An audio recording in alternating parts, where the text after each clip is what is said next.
congrats on Frozen Empire. And this is so rare where I live, but when I went to see the movie, everybody was dressed up. There was whole families dressed up as Ghostbusters. It was incredible to see. What does it mean when you work on a franchise that just holds such a special place in so many people, and it's across generations now? It has to be incredible.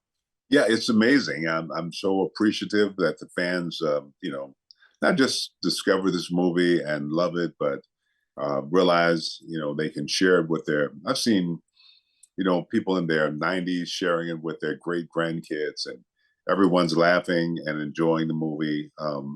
That's rare. I've done a lot of movies over the years, and some very popular, but rarely do you see one where people can just sit down together and agree on something and laugh at something. So it means a lot. And over the years, no matter what country I've been in, people will show up with their Ghostbuster jumpsuits and turn their cars into ectomobiles, and it's just and they'll tell me stories of just how the movie has impacted their lives. So it means a lot. That's awesome. And one aspect of this movie I really enjoyed was we got to see what the original Ghostbusters were up to, and Winston's the real winner here. He's a hugely successful businessman.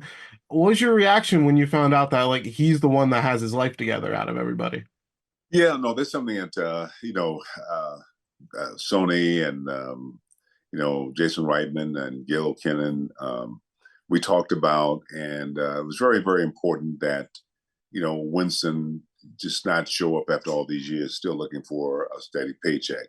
That he's done well in life, and that he be an example for a lot of kids who love the character and identify with the character, but to see the possibilities. I think in Afterlife, he says he wants to be an example of what's possible, and I think that's what he does here. He's managed to be successful, extremely successful, but he still holds on to the things that matter.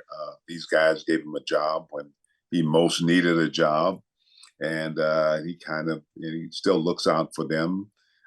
Still loves the ghost busting, but he still has a place in the community and has a place, um, that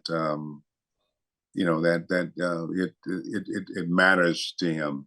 I've seen a lot of examples of people who've been successful, but somewhere along the line they seem to have lost their humanity, and Winston is one who hasn't, and that's very very special. Yeah, I love that you mentioned him giving back because that is such an important part of his arc throughout this movie. And one thing I like about Frozen Empire is that this is not just a cameo for you. You are actively participating in the plot. You're moving the story forward. Uh, what does it mean for you to, actually get multiple scenes and have a real role in this film rather than just, like popping up for a cheap, like nostalgic hit? Like that has to mean a lot. It does mean a lot, and I think it means a lot to us, me, Bill, Danny, Annie Potts, but also I think it means a lot to the fans because the fans love the new family, the Spenglers, and all the things that's going on with them. But I think the fans also love the so-called OGs and want to see us still, involved doing what we do. So I think it sort of went all the way around, and I think the new family appreciates the fact that we're there as well. So it's just, yeah, I think it's very important that we not to show up in the very end without having any involvement. I think would have been wrong for this movie.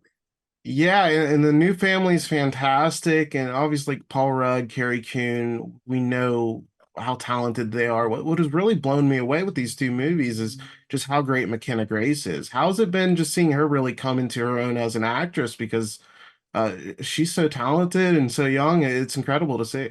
Yeah, no, she's amazing. I love actors. I love watching everybody sort of process and gets to where they need to get to in their own way.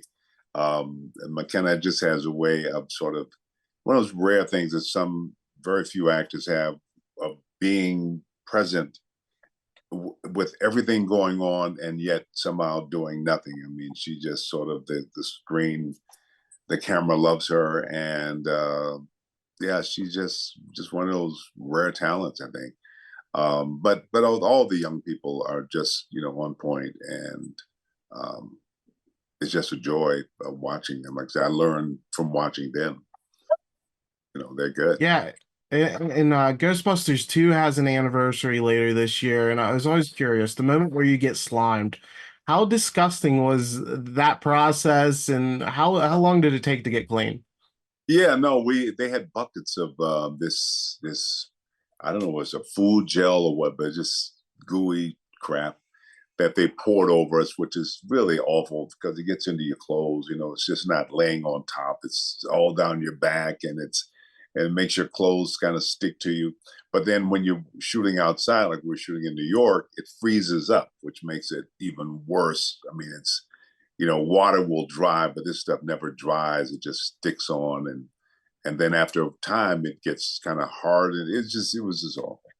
But that's kind of what we do, and you look back on it, it doesn't seem so bad. But I remember what the night we shot in New York, the temperature dropped down to close to zero, and that stuff was freezing up as soon as the wind hit it. It was just terrible. You were on the Super Mario Brothers Super Show. I don't know if you remember this, but you were a slime buster. Do you have any memories of working with Captain Lou Albano? It's such a fun appearance. Yeah, no, I just remember having fun. All that stuff seemed really kind of silly, but I had a great time doing it. Somebody sent me the clip a couple of days ago, but yeah, no, I just remember it was silly and fun.